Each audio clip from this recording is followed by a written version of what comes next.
একটা গ্যাঞ্জাম হবে, এই জন্য বেশি মানুষ যাওয়া যাবে না। কয়েকজন মানুষ গিয়া মুহাম্মদকে ধরে নিয়ে আসো, নাউজুবিল্লাহ বলেন। আবু জেহেল এবার হাবিব ইবনে মালিককে ডাক দিয়ে কয়,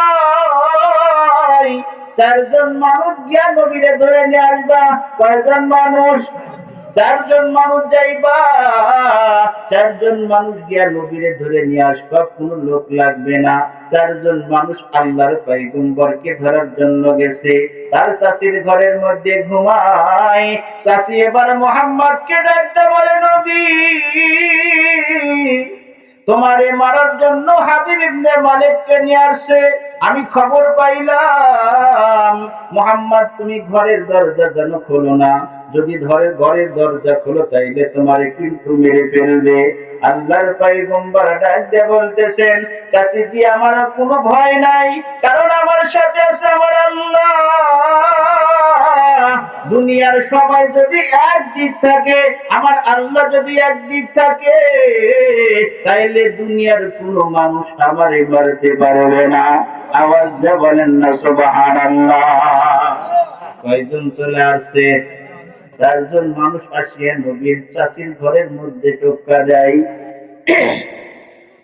চারজন আসিয়া যখন নবীর চাচির ঘরের মধ্যে টোকা দিয়ে দিলেন, এবার আল্লাহর পয়গম্বর ঘরের মধ্যে উঠবে, এমন সময় চাচি ডাক দিয়ে বলে যে, বেটা তুমি যদি এই মুহূর্তে ঘরের মধ্যে থেকে বের হও তাইলে কিন্তু তোমারে মেরে ফেলবে, তুমি এই মুহূর্তে ঘরের দরজা খুলিও না। চারজন মানুষ বারবার ঘরের মধ্যে টোক্কা দেয়, কেন মুহাম্মদ ঘরের দরজা খোলে না? এ ঘরের মধ্যে কে আছো? তাড়াতাড়ি ঘরের দরজা খুলে দাও, তা না হইলে ঘরের দরজা ভাঙবো। নাউজুবিল্লাহ বলেন। নবীর চাচি ডাক দিয়ে বলে, মুহাম্মদ তুমি আজকে বুঝি আর বাঁচবা না, তোমারে ধরার জন্য আসছে। পয়গম্বর ডাক দিয়ে বললেন, ও চাচীজি তোমার কোনো চিন্তা নাই, আমার সাথে আছে আমার আল্লাহ। আওয়াজ দিয়ে বলেন সুবহানাল্লাহ। এবার আল্লাহর পয়গম্বর দরজা খুলে দিছে, দেখে আবু জেহেলের বাহিনী। চারজন এবার নবীরে ধরলেন, একজন থাকলেন ডান দিকে, আর একজন থাকলেন বাম দিকে, একজন থাকলেন সামনে, আর একজনের পিছনে, যাতে নবী কোন দিকে পালাইতে না পারে। পয়গম্বর ডাক দিয়ে বললেন, ও বাহিনী তোমরা কেন আমারে এরকম চোরের মতন ধরো? নাউজুবিল্লাহ বলেন। তোমরা কেন এরকম ধরো? এবার বাহিনী ডাক দিয়ে বললেন, তুমি যদি পালায়ন করো, এই জন্য আমরা চার সাইডে চারজন আছি, তোমার পালানোর কোনো সুযোগ নাই। কিন্তু আল্লাহর পয়গম্বর ডাক দিয়ে বললেন, না না আমি পালায়ন করব না, চলো তোমরা কই নিয়ে যাইবা? গভীর রাত্রিতে কোনো মানুষ নাই, পয়গম্বর একা। সুবহানাল্লাহ বলেন। কোন মানুষ নাই, পয়গম্বর একাই ঘরের মধ্যে থেকে বের হয়ে গেল। নবীর সাথে আল্লাহ আছে, কোনো ভয় নাই। এবার চারজন ধরিয়া পাহাড়ের উপরে নিয়ে যায়। পাহাড়ের উপরে গিয়া দেখে দুই শয়তান বসে আছে, এক চেয়ারের মধ্যে আবু জেহেল, আর এক চেয়ারের মধ্যে ওই যে সন্ত্রাসী হাবিব ইবনে মালিক। দুই চেয়ারের মধ্যে বসে আছে। ইয়ামান থেকে যে সন্ত্রাসী হাবিব ইবনে মালিককে ভাড়া করে নিয়ে আসছে, ওই শয়তান এবার কি করলেন? আল্লাহর পয়গম্বরের চেহারার দিকে তাকায়, দেখে নবীর চেহারার মধ্যে কোনো দাগ নাই। সুবহানাল্লাহ বলেন। তার চেহারার মধ্যে কোনো দাগ দেখা যায় না। একবার চাঁদের দিকে তাকাইলেন, দেখে চাঁদের মধ্যে দাগ আছে, কিন্তু নবীর চেহারাতে দাগ নাই। সুবহানাল্লাহ বলেন। আল্লাহর পয়গম্বরকে দেখিয়ে হাবিব ইবনে মালিক ঠাস করিয়া চেয়ার থেকে দাঁড়ায় গেছে। আল্লাহু আকবার। ঠাস করিয়া দাঁড়াইছে। দাঁড়ানোর পরে আল্লাহর পয়গম্বরের চেহারার দিকে তাকায়, আল্লাহর পয়গম্বর আস্তে আস্তে হাবিব ইবনে মালিকের সামনে আসলেন। আসিয়া আল্লাহর পয়গম্বরকে ডাক দিয়ে বললেন, মুহাম্মদ, তোমার চেহারার মধ্যে কোনো দাগ নাই, কিন্তু চাঁদের মধ্যে দাগ দেখা যায়। আল্লাহর পয়গম্বর এবার হাবিব ইবনে মালিককে ডাক দিয়ে বললেন, কি জন্য আমারে ধরে নিয়ে আসছেন? হাবিব ইবনে মালিক ডাক দিয়ে বলে, তোমাকে মারার জন্য এই শয়তান ভাড়া করে নিয়ে আসছে। সুবহানাল্লাহ বলেন। এবার কোনো কথা নাই, মুহাম্মদকে মেরে ফেলো, নাউজুবিল্লাহ বলেন। কিন্তু হাবিব ইবনে মালিক বুঝতে পারলো না, না মারা যাবে না। এই তো একজন যে চেহারাওয়ালা মানুষ, পৃথিবীতে এমন কোন মানুষ দেখি নাই। সুবহানাল্লাহ বলেন। পয়গম্বরের চেহারা এত সুন্দর চেহারা, হাবিব ইবনে মালিক বললেন, আমি পৃথিবীতে কোন মানুষ দেখি নাই যে এত সুন্দর হতে পারে। সুবহানাল্লাহ বলেন। হাবিব ইবনে মালিক পয়গম্বরকে ডাক দিয়ে বলতেছেন, দুনিয়াতে এমন মানুষ দেখলাম, কিন্তু তোমার চেহারার মতন কোন মানুষ দেখি নাই। পয়গম্বর এবার হাবিব ইবনে মালিকের সামনে দাঁড়ায় আছে। আবু জেহেল শয়তান ডাক দিয়ে বলে, তাড়াতাড়ি মুহাম্মদকে মেরে ফেলো। হাবিব ইবনে মালিক ডাক দিয়ে বললেন, না না, তোমার কথাতেই মারা যাবে না। আমি মুহাম্মদকে দুইটা প্রশ্ন করব, যদি মুহাম্মদ দুইটা প্রশ্নের উত্তর দিতে পারে তাহলে এই মুহূর্তে কালেমা পড়ে আমি মুসলমান হয়ে যাব। আওয়াজ দিয়ে বলেন সুবহানাল্লাহ। কি জন্য আসছিল? মারার জন্য আসছে। ভাড়া করে নিয়ে আসছে ইয়ামান থেকে সৈন্যবাহিনী 1000। কয়জন? পাহাড়ের উপরে চতুর্দিকে সৈন্যবাহিনী দাঁড়ায় আছে। ওরা 1000-এর উপরে সৈন্যবাহিনী, কিন্তু আমার পয়গম্বর কয়জন? আওয়াজ দিয়ে বলেন, কয়জন?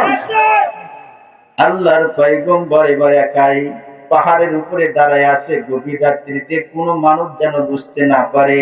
এমন সময় আল্লাহর পয়গম্বরকে মারার প্ল্যান করছে, যে এমন সময় মারবো কোন মানুষ দেখতে পারবে না, কোন মানুষ বুঝবে না মুহাম্মদ মারা গেল কেমনে। কিন্তু আমার আল্লাহ ডাক দিয়ে বললেন, শয়তান, তুমি যতই চিন্তা করো না কেন, আমি মুহাম্মাদের সাথে আছি। সুবহানাল্লাহ বলেন। এবার হাবিব ইবনে মালিক এবার আল্লাহর পয়গম্বরকে বলে, ইয়া রাসূলুল্লাহ, ইয়া হাবিবাল্লাহ, দুইটা প্রশ্ন করব, যদি দুইটা প্রশ্নের উত্তর দিতে পারেন তাইলে আপনারে মারবো না, বরং কালেমা পড়ব। সুবহানাল্লাহ বলেন। আবু জেহেল ডাক দিয়ে বলে, না না বন্ধু, তুমি প্রশ্ন করিও না, কারণ শয়তান জানে মুহাম্মদ এমন কোন প্রশ্ন নাই যার উত্তর জানে না। সুবহানাল্লাহ বলেন। আওয়াজ দিয়ে বলেন সুবহানাল্লাহ। মুহাম্মদ এমন কোন প্রশ্ন নাই যে মুহাম্মদ সাল্লাল্লাহু আলাইহি ওয়াসাল্লাম উত্তর জানে না, কারণ আল্লাহ তাআলা মুহাম্মাদের সাথে আছে। কথা বলেন ঠিক না ঠিক? আল্লাহর পয়গম্বর কি দুইটা প্রশ্ন করলেন। এক নাম্বার প্রশ্ন করলেন, মুহাম্মদ, ওই দেখো পূর্ণিমার চাঁদ দেখা যায়। বলে, হ্যাঁ দেখা যায়, কি করতে হবে? হাবিব ইবনে মালিক ডাক দিয়ে বলতেছেন, এই মুহূর্তে তুমি তোমার শাহাদাত আঙ্গুলের দ্বারা ইশারাতে তুমি চাঁদকে দুই টুকরা করিয়া দাও। আল্লাহর পয়গম্বর যখন এরকম শাহাদাত আঙ্গুল উপরে দিকে উঠায়া চাঁদকে ডাক দিয়ে বললেন, চাঁদ রে, আমি তোমাকে অর্ডার করে দিলাম, এই মুহূর্তে তুমি দুই টুকরা হও। সঙ্গে সঙ্গে চাঁদ দুই টুকরা হয়ে গেল। সুবহানাল্লাহ বলেন। চাঁদ এবার দুই টুকরা হইছে। দুই টুকরা হওয়ার পরে চাঁদটা কেমন জানি থর থর করে কাঁপতেছে। এবার পয়গম্বর ডাক দিয়ে বললেন, চাঁদ তুমি কাঁপো কেন? চাঁদ এবার আল্লাহর পয়গম্বরকে ডাক দিয়ে বললেন, ইয়া রাসূলুল্লাহ, ইয়া হাবিবাল্লাহ, আপনি প্রশ্ন করছেন আপনার প্রশ্ন আমি পাওয়ার পরে আমি দেরি করলাম নাকি? এই জন্য ভয়ে আমরা এই জন্য ভয়ে আমি থরথর করে কাঁপতেছি। চাঁদ এবার ডাক দিয়ে বললেন, না না পয়গম্বর, আপনার হুকুম পালন করছি, আমাদের আর কোনো চিন্তা নাই। সুবহানাল্লাহ বলেন, আওয়াজ দিয়ে বলেন সুবহানাল্লাহ। হাবিব ইবনে মালিক এবার কি করলেন? মুহাম্মাদের একটা প্রশ্নের উত্তর পাইছে কি পায় নাই? এক প্রশ্নের উত্তর পাইছে।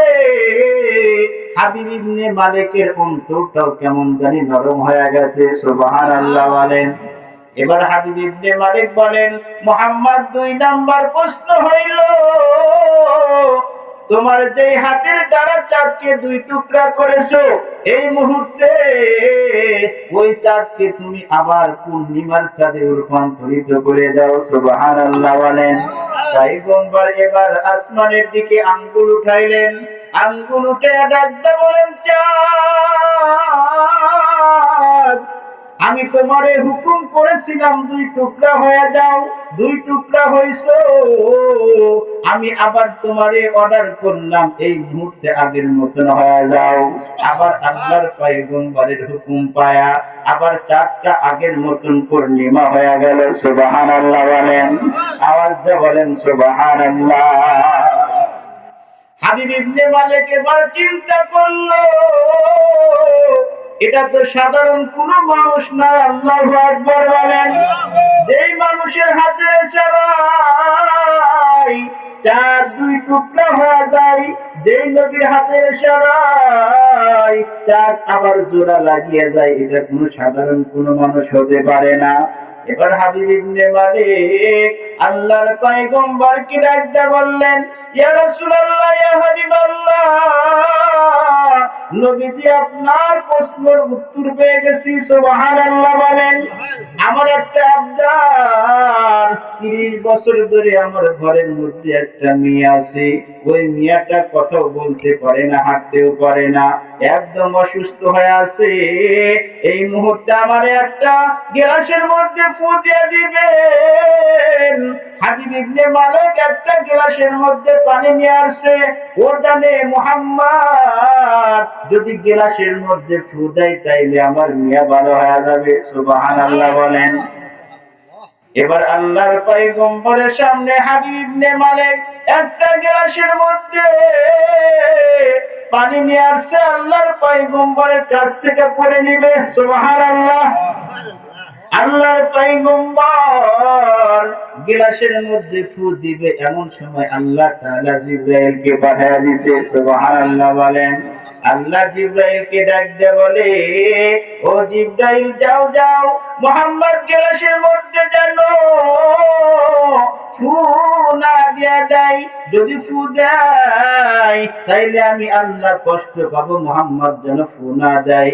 জিবরাইল আলাইহিস সালাম আসিয়া আল্লাহর পয়গম্বরকে ডাক দিয়ে বললেন, ইয়া রাসূলুল্লাহ, ইয়া হাবিবাল্লাহ, এই গ্লাসের মধ্যে ফু দিবেন না, কারণ আল্লাহ রাব্বুল আলামিন মানা করেছে। সুবহানাল্লাহ বলেন। আল্লাহ মানা করছে, যদি আপনি ফু দেন তাইলে কিন্তু আল্লাহ কষ্ট পাবে, এই জন্য ফু দিয়েন না। আপনি ফু না দিয়াই আপনার পাওয়ার হয়ে গেছে। সুবহানাল্লাহ বলেন। হাবিব ইবনে মালিককে আল্লাহর পয়গম্বর ডাকতে বলে, ও হাবিব ইবনে মালিক, তোমার 2টা প্রশ্নের কথা ছিল, আমি 2টা প্রশ্নের উত্তর দিলাম, আমি এখন এখান থেকে চলে যাব, এখন চলে যাইতে পারি। হাবিব ইবনে মালিক ডাকতে বলেন, মুহাম্মদ, আপনি যাবেন ঠিক আছে, আমার কালেমা পড়ায়া মুসলমান বানায়া দেন। আওয়াজ দিয়ে বলেন না সুবহানাল্লাহ।